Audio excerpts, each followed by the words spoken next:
शरणार्थीको काण्डमा यो ताप्केको बिँड तात्यो, ताप्दै गरेको ताप्के चाहिँ सेलाएको छ। यो ताप्के नसेलाओस्, सिङ्गो देश र अन्तर्राष्ट्रिय समुदायले हेरेको छ। दोषी कोही पनि नउम्कियोस्, मिलिजुली एकअर्कालाई जोगाउने काम नहोस्। हामी यसलाई अत्यन्त नजिकबाट निहालिरहेका छौँ। मलाई एकजना बुढी आमाले भन्नुभयो, बाबु त्यहाँ बगलकै स्वास्थ्य चौकीमा कोरोनाको सुई आएर बसेको 3 महिना भएको रहेछ, हामीलाई कसैले पुछेन, कसैले आएर लगाइदिएन। त्यसैले चुनौतीहरू यो खालका छन्। अहिले म्यालन्युट्रिसन, कुपोषणको महामारी नै छ यो देशमा। सधैँ एउटै कुरा गर्ने, नतिजा चाहिँ अलग अपेक्षा गर्ने हाम्रो बानी हो कि जनतालाई झुक्क्याउने खेल, गैर कानुनी व्यापार, तस्करी, कर छली बढ्नु सरकारी संयन्त्रको असक्षमता र बेइमानीको कारण हो। नेपाली कांग्रेसको घोषणापत्र पढ्नुभएका होला महामन्त्री हाम्रा चाहिँ अर्थमन्त्रीज्यूले, मैले पनि पढेको छु, धेर बहुत मैले पनि लेखिदिएकै हो। त्यहाँ ओम्निबस आर्थिक सुधारका कुराहरू गरिएका छन्। 24 देखि 48 वटा चाहिँ ऐनहरूको खारेजी, संशोधन इत्यादि बारे कुरा गरिएका छन्। आफ्नै घोषणापत्र पढेर त्यसलाई पनि कार्यान्वयनमा उतार्नु होला। निजी क्षेत्रले लामो समयदेखि उठाउँदै आएको विषय तपाईले यसलाई चाहिँ न्याय गरिदिनु होला। यो हैरानी र झन्झटको चक्र, यो दुष्चक्रबाट हामीले नेपाली अर्थतन्त्रलाई बाहिर लिएर आउनुपर्ने छ। विगत केही वर्षका यिनै दस्तावेज लिएर केही वाक्य र शब्दहरूको हेरफेर गरी प्रस्तुत गरिने नियमित कर्मकाण्डी दस्तावेजकै रूपमा यो आएको हामीले ठानेका छौँ। तैपनि किन आज खल्लो छ माहौल? किन हामी एउटा उत्साहहीन कर्मकाण्डमा सामेल भइरहेको जस्तो अनुभूति भइरहेको छ? 10औं लाखको हाराहारीमा विदेश पलायन भएका छौँ। 32-35 जिल्लामा अभूतपूर्व निर्जनीकरण भइरहेको छ। बसाइसराई र सहरीकरणका मुद्दाले दिगो विकास र समग्र सर्वाङ्गीण विकासका मुद्दाहरूलाई असाध्यै पेचिलो बनाइरहेको छ। 77 र सशस्त्र द्वन्द्वको उत्कर्ष, तरवार हत्याकाण्ड लगायतले असर गरेको 58-59लाई छोड्ने हो भने यस वर्षको आर्थिक वृद्धि दर विगत 3 दशकै सबैभन्दा कम हुने देखिएको छ। देशको अर्थतन्त्र कता गइरहेको छ यसको आकलन गर्ने, प्रक्षेपण गर्ने हाम्रो क्षमता समेत कमजोर देखिएको छ। डिजिटल इकोनोमीको कुरा गरिएको छ, तर नेपालमा अझै पनि बुझाइ एउटा वेबसाइटमा भएको फारमलाई डाउनलोड गर्ने कुरालाई नै हामीले चाहिँ आईटी फ्रेन्डली भनेर परिभाषित गरिरहेका छौँ। बजेटमा गर्छौँ भनेका कुरा गरेरै छाड्ने, यदि हुन सकेन भने कसका कारण हुन सकेन, सचिव, विभागीय प्रमुख, मन्त्री, प्रधानमन्त्री, सांसदलाई जवाफदेही बनाऊ। सरकारले गर्ने भनेको ऐन कानुन तर्जुमा र संशोधन, लगानी सम्बन्धी ऐन, गैर आवासीय नेपाली सम्बन्धी ऐन आदिका कुरा अर्थमन्त्रीज्यूले राख्नु भएको छ। यी 3 महिनाभित्र सरकारले संसदमा पेश गरोस्। अझै पनि समय छ। नीति तथा कार्यक्रममा यी कुराहरू झल्किउन् भन्ने मेरो आग्रह माननीय अर्थमन्त्रीज्यूलाई छ। सङ्कटमा परेको अर्थतन्त्र, भड्खालोमा जाकिएको अर्थतन्त्रको कुरा गर्दाखेरि यो स्थिरता र स्थायित्वकोले यो मलाई लाग्छ यसले चाहिँ न्याय गर्दैन।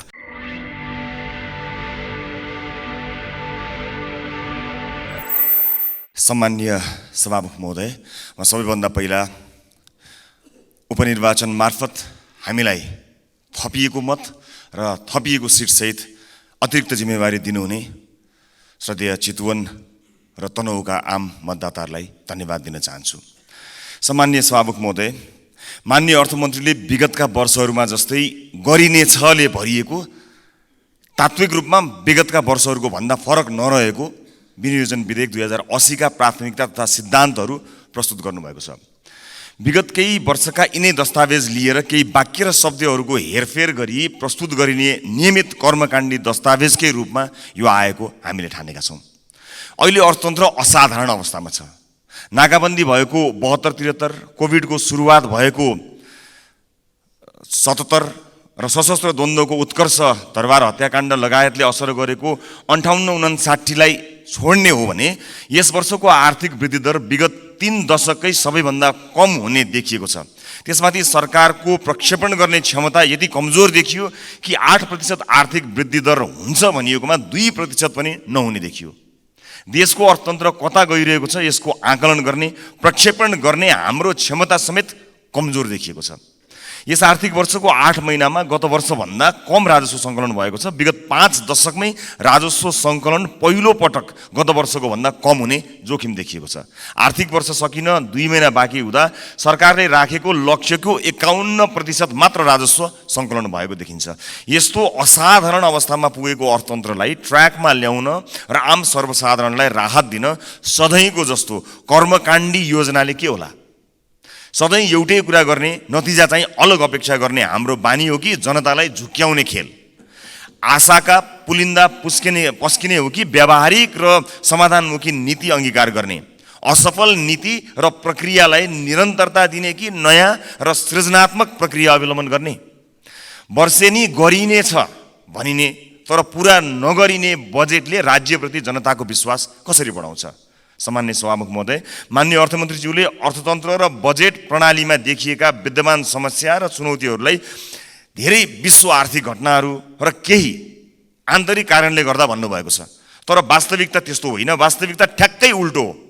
धेरै चाहिँ हाम्रो आफ्नै आन्तरिक कारणले र थोरै चाहिँ बाहिरी कारणले हो।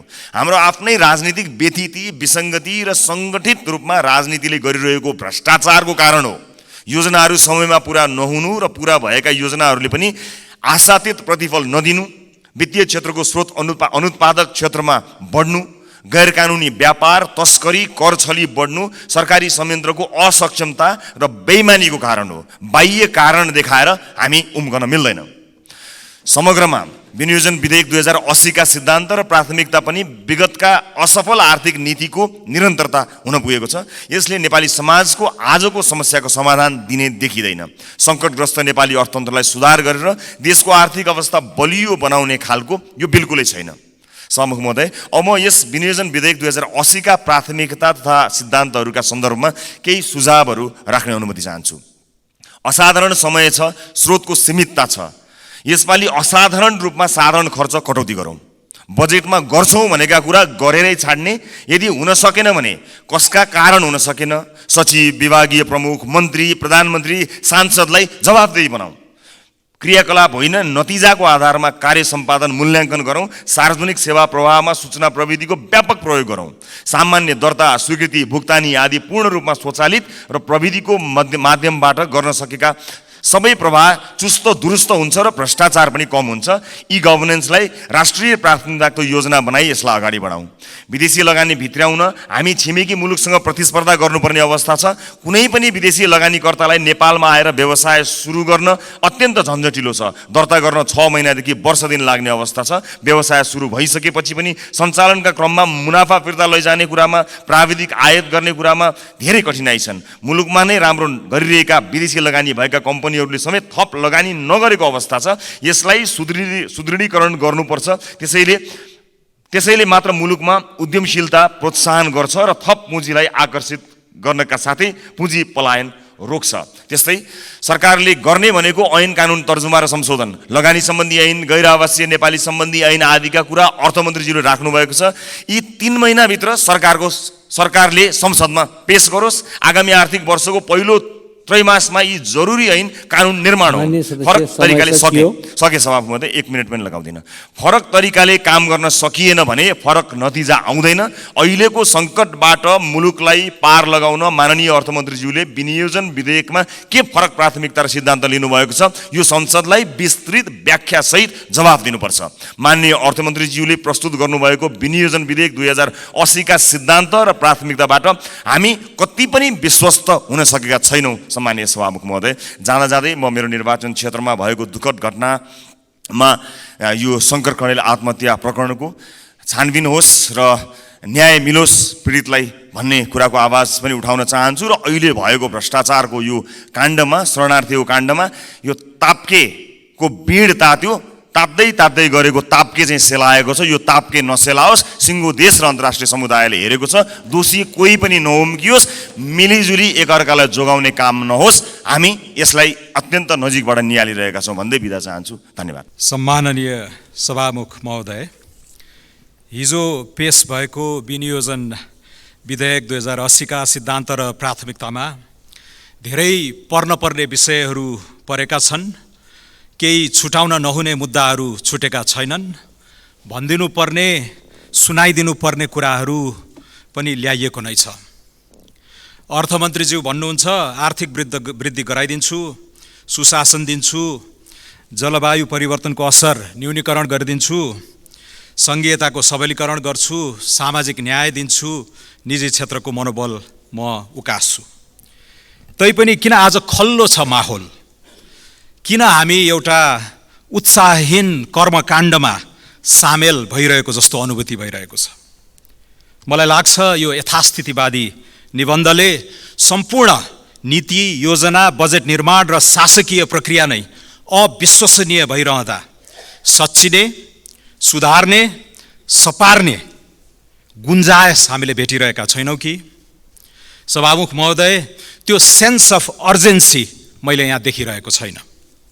आज मुलुकभित्र र बाहिर ठुल्ठुला संरचनात्मक फड्कोका साक्षी हामी छौँ। जनसाङ्ख्यिक बनोटले हाम्रा सारा आर्थिक उन्नयनका सम्भावनाहरूमा ठुलो दबाब पारेको छ। 10औं लाखको हाराहारीमा विदेश पलायन भएका छौँ। 32-35 जिल्लामा अभूतपूर्व निर्जनीकरण भइरहेको छ। बसाइसराई र सहरीकरणका मुद्दाले दिगो विकास र समग्र सर्वाङ्गीण विकासका मुद्दाहरूलाई असाध्यै पेचिलो बनाइरहेको छ। छोटो समयमा ठुल्ठुला प्रगति गर्नु छ। प्रविधिमा यत्रो छलाङ छ।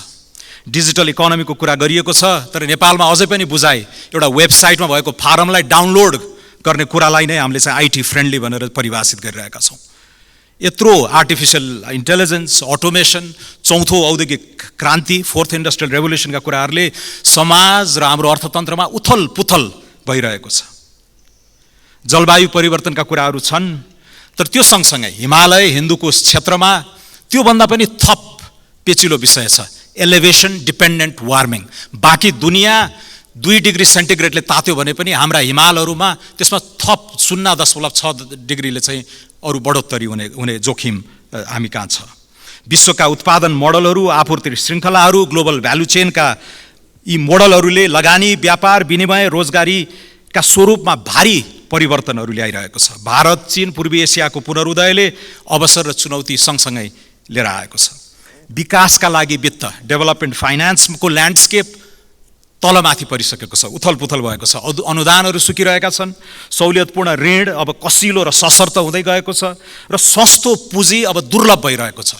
त्यो छोटो समयमा ठुलो छलाङ मार्ने, अभूतपूर्व चाहिँ पुँजी निर्माण गर्ने अवसरहरू साँगुरिँदै गएका छन्। यस्तो बेलामा यस्तो खालको प्राथमिकीकरण र सेन्स अफ अर्जेन्सी मलाई लाग्छ सरकारले आफ्नो सिद्धान्त र प्राथमिकतामा पार्नुपर्छ। अझै पनि समय छ। नीति तथा कार्यक्रममा यी कुराहरू झल्किउन् भन्ने मेरो आग्रह माननीय अर्थमन्त्रीज्यूलाई छ। अहिले 6 वटा जुन प्राथमिकता सैद्धान्तिक कुराहरू ल्याइएको छ, त्यसमा पनि मेरो केही टिप्पणीहरू छन्। आर्थिक वृद्धि र स्थायित्वका कुराहरू जायज नै हुन्, तर यस्तो समयमा हामीले आर्थिक वृद्धि र स्थिरताका कुरा गरिरहेका छौँ जति बेला अर्थतन्त्रले लय गुमाएको छ। 8% आर्थिक वृद्धिको प्रक्षेपण भएको देशमा आज 2% भन्दा कममा हामी रुमल्लिरहेका छौँ। मलाई याद छ अर्थमन्त्रीका दाजु रामशरण महतले 71 सालमा लिएर आउनुभएको नीति तथा कार्यक्रममा त्यति बेला पनि यो स्थायित्व र स्थिरताकै कुरा गरिएका था। अर्थतन्त्र त्यति बेला लयमा थियो। लयमा भएको अर्थतन्त्र हुँदाखेरि स्थिरताका कुरा गर्न सक्छ। सङ्कटमा परेको अर्थतन्त्र, भड्खालोमा जाकिएको अर्थतन्त्रको कुरा गर्दाखेरि यो स्थिरता र स्थायित्वकोले यो मलाई लाग्छ यसले चाहिँ न्याय गर्दैन। त्यसैले आजका ती 4-4 वटा खाडलहरू, वित्तीय खाडलहरू छन्। तपाईँले 733 अर्बको राजस्व उठाउनुभयो हिजो साँझ 5 बजेसम्म, खर्च गर्नुभएको छ 1016 अर्ब। त्यत्रो खाडल कसरी पुरा गर्ने? कर्जा, लगानी र आर्थिक वृद्धि बीचको त्यत्रो भ्वाङ छ। कर्जा नियमित रूपमा 20-22%ले वृद्धि भइराखेको छ। त्यसको अर्थतन्त्रको गतिसँग, वृद्धि दरसँग सामञ्जस्य हामीले देखिरहेका छैनौँ। कहाँ चुइरहेको छ त्यत्रो हाम्रो चाहिँ दुर्लभ पुँजी। वस्तु सेवाको आयात र निर्यात बीचको खाडल जगजाहेर नै छ।